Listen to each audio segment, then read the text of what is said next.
Hello, MLB Pro family. I'm your Oakland A's GM, Scott Guessford, and today I am here with Brett from Boston. How are you today, Brett?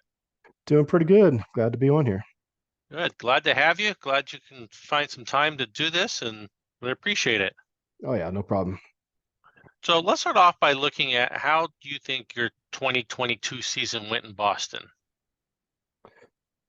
In one word, disastrous. If that's even strong enough word to put it. Injuries killed us all season. We started with Cleveland, Sawyer Cleveland on the DL to begin the season. And it just went downhill from there. All the pitchers, it seemed like at one time went on, and when they came back, nobody got their got the ball rolling, and didn't live up to their expectations. It's tough. It seems like when you have one pitcher go down, and the next one goes down, and the next one goes down, and before you know it, you know, you're already out of it. Exactly. And then towards the last 2 months of the season, we have Todd DeCoon go out, our starting second baseman, and he hardly ever gets hurt. So we didn't have any backup. So we were scrambling there for a while. We were picking up guys off the free agent list to just plug and play. It was fun. Makes Yeah. life interesting now, doesn't it? Oh yeah, definitely. So, um, what do you do with your budget? I see that you have no money left for free agents or extensions. Do you kind of like uh, use all your budget that you can? Do you put a lot of money into scouting and development? What's your philosophy there? Um, Usually if I see green on my budget, that means I need to spend it somehow. So I don't keep a lot of money available.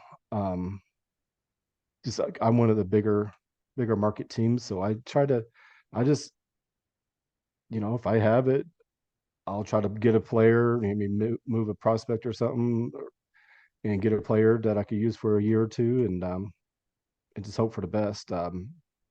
This year it's kind of put me behind because I had a couple of guys that had their ratings go down, so that's not always ideal, but yeah. Uh, for scouting and development, I usually just go middle of the pack. Right now, I think I have 10 million on each for development and scouting. I think that's what I have. Okay. Okay, Yeah, cool. yeah. Awesome. So let's turn it over to the mound and your pitching. What do you project your starting rotation to look like this year, or have you even thought that far ahead? I have a little bit. I think I have my first four pretty much locked in. I know three for sure. Four's 90%, and number five is kind of we'll see who has the better spring training. So for sure, one through four, no particular order is going to be Garrett Cole, Roberto Munoz, Drew Lock, and Chris Sale. Those are for sure going to be the top four. And then number five, I, I don't know. I may bring up, depends on how his spring looks, Logan Allen, 24-year-old out of AAA. May bring him up and see. Or I have Michael Toretta, who's put up okay numbers in AAA.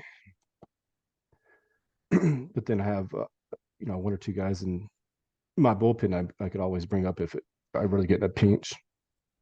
And you already have a few players on a disabled list for long Yeah, periods of time. yeah. Oh, of course. Yeah, that's how we roll. Yeah, we got Zach Potter out for a year. If I remember right, with him, I picked up. He had a team option this past year. I picked it up just because he's already guaranteed to be here next year as well. So you could use him for 1 year, see if I want to extend him or not.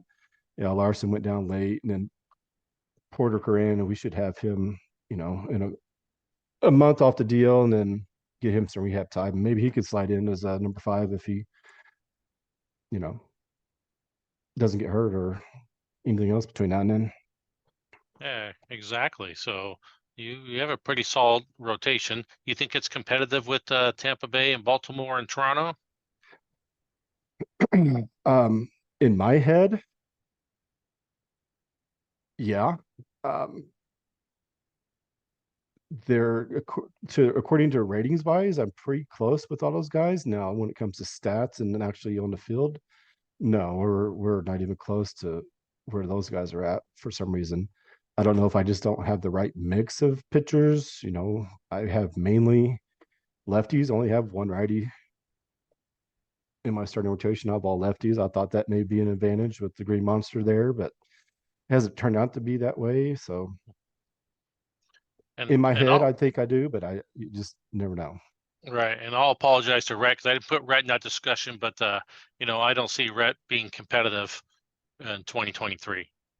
So Well, maybe I can do a little bit better than Rhett this year. there you go. So your Oh yeah. bullpen, I know last season at you got Ken Gary and Mitchell Traver from me to help with your bullpen. Uh, how are they going to help you this year? And what other people are going to help you? I have in I have two bona fide closers, I believe. I have King Gary and I have Robert Paulus. So I think my back end, my 8, 9 inning, 7, 8, 9 inning is locked down. Um, Now Trevor, he's a he's interesting. His He had a little bit of a downturn in his ratings over the summer or winter, but he performed for you magnificently in 2021. And last year he had a 6.26 ERA for me. He just never could figure out how to pitch over in Boston. So he's got a really cheap contract, only $1 million this year. So we'll see if he can turn around. He's going to get an opportunity to start the year, I think, up. So we're going to give him a benefit of the doubt, see if he can turn it around, and hopefully he can because we definitely use him. Yeah, how do you think your bullpen stacks up overall? I would probably, if I had to give it a letter grade, I'd probably say it's a B. Um, I got the back end 7, 8, 9. I believe is probably a good B plus A range, but um, Ottenhoff, I got over from Seattle last year.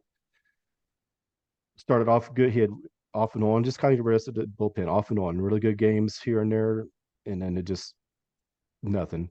We have Anthony Bass who's coming back, but he was uh, hurt a little bit last year, so just like everybody else, and with the five little over 5 ERA, 3.5 in 2021. So I think I have some arms there.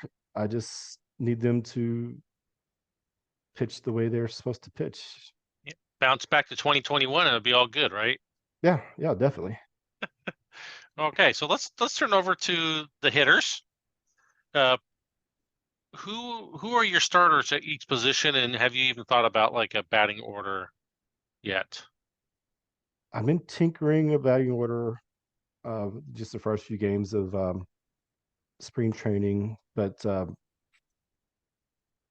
what we're going to have is I think we're going to have a rookie start in center field for this year, Gilberto Jimenez. I think he's going to win the position and start off if he keeps the way he's doing so far. So he's going to lead off and start center field for us. And I think in the 2 hole we're going to put Todd Kuhn back there um, after his injury. See if he bounces back this year and gets into form because I really need him to set the table for the 3 hole hitter and our shortstop Dave Allen. And he's just every year he just turning it out. So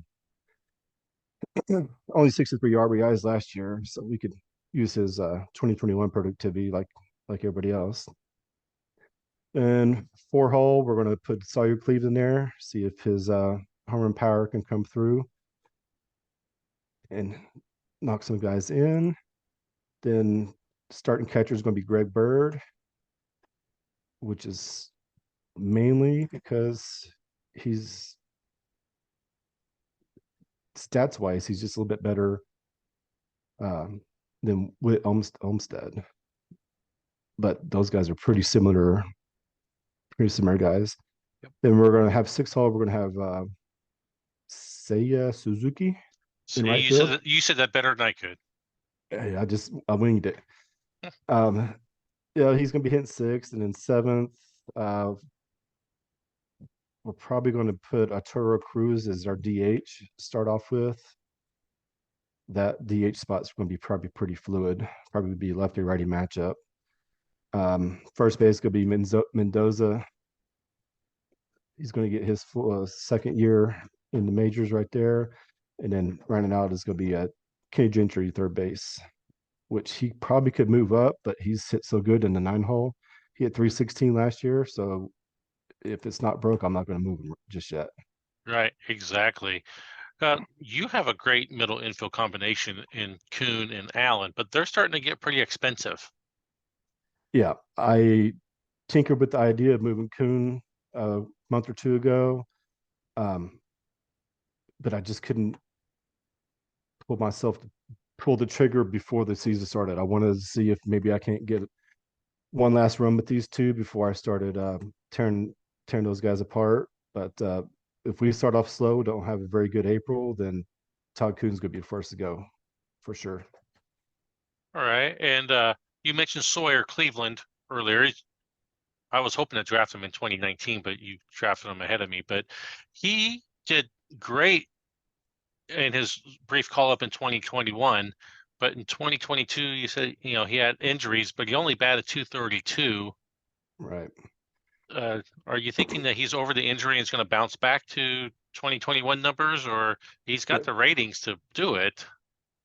What I am telling myself is I think my whole team just kind of was out of position, moving around, injuries here and there, and nobody just got comfortable being where they were at. Um, so I think if we bounce back in 23, get everybody healthy, especially in the lineup, and get everybody there for a couple months, and maybe everybody starts bouncing back and is able to do what they're supposed to be doing. Okay. So you've mentioned a couple prospects already. Are are they the only ones you're expecting? Maybe Munoz and Jimenez, are those the only two you're kind of expecting to maybe come up and be, regulars or contribute this year? Uh, unless injuries dictate otherwise, I think those two are pretty close. If I get into pinch, I got Will Benson down who can jump up and play some outfield. Um, I have Jonathan Urseg in AAA who, can do first or third base, and it looks like he's getting close, but uh, he's just not good enough to overtake who I have up there right now. Pitching wise, yeah, I'm not seeing anybody who's going to be making the jump this season. Um, Max Kranick, he's he started off pretty good. Oh no, that was something else. He's only pitched one time so far, but he is probably the closest guy. He's going to start off in AAA, I believe, this season. But he may be the next call up if somebody gets injured.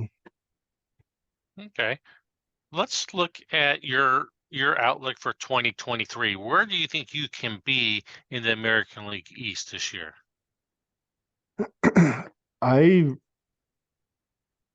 uh, we're going to be better than we were last year, uh, for sure. Where's my?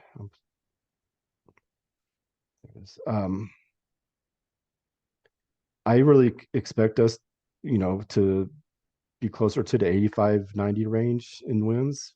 We won 82 last year, and that was with the injury bug hitting us every which way. We had a 4.41 ERA, which I believe can be way better than what it is, and we hit 30, not 307. Where's it at? I lost it. We had a 307 at Babbitt last year, which is we can get better on that too. But Um, I'm Do you think the second. 85 to 90 wins gets you close to the division title or the playoffs? Second for sure. I mean, if I really just want to be go right at it, yeah, I think we could win with what we have. Maybe even adding a piece or two down the road. Um, I I don't see Baltimore repeating what they did. Nothing against these guys, but I think they caught lightning in a bottle with a lot of their players who just had career seasons. It seems like Toronto is always tough, but you know, I just my optimism. I just don't see everybody that's that much better than we are.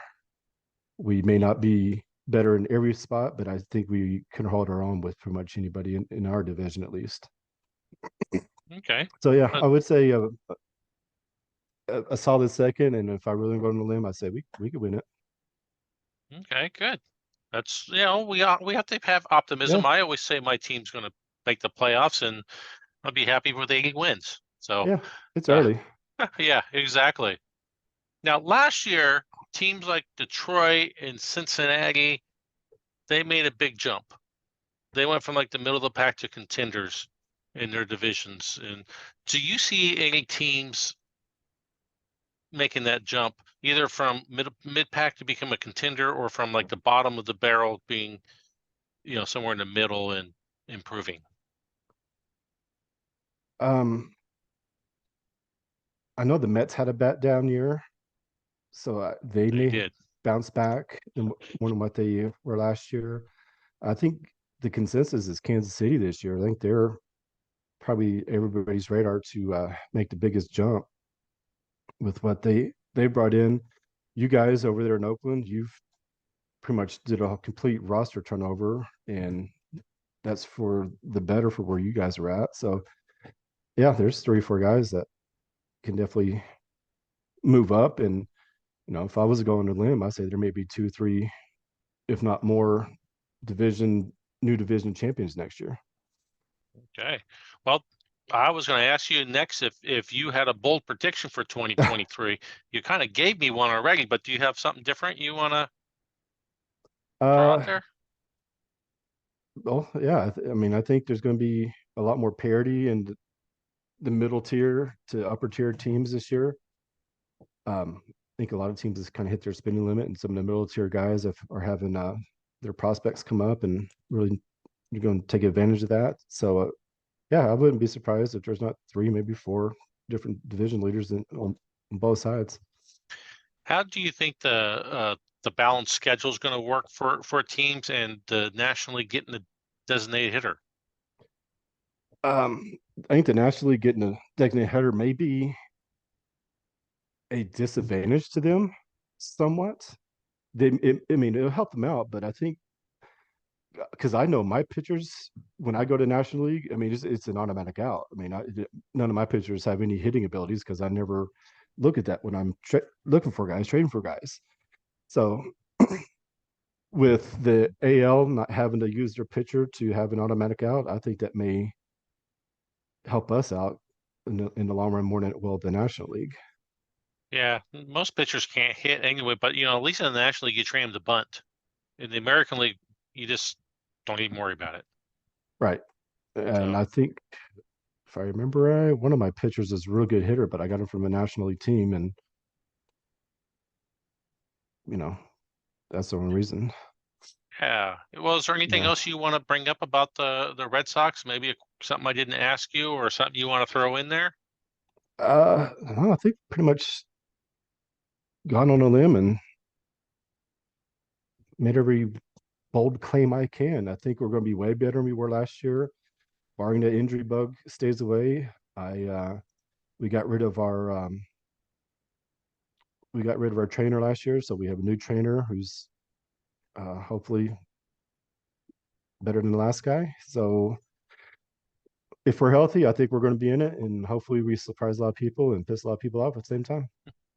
I was just going to ask you if you wanted to give Baltimore, Tampa, or Toronto some bulletin board material with Oh anything. yeah, keep underestimating us, thinking we're not as good as we are, and we'll be right there. Just like we were hurt and injured last year, and didn't have a very good team batting average of pitching, and we were in second place up until what, mid-August or so, and then we finally fell off when we got Tom Kuhn hurt. So we'll be there. We're not worried about it too much.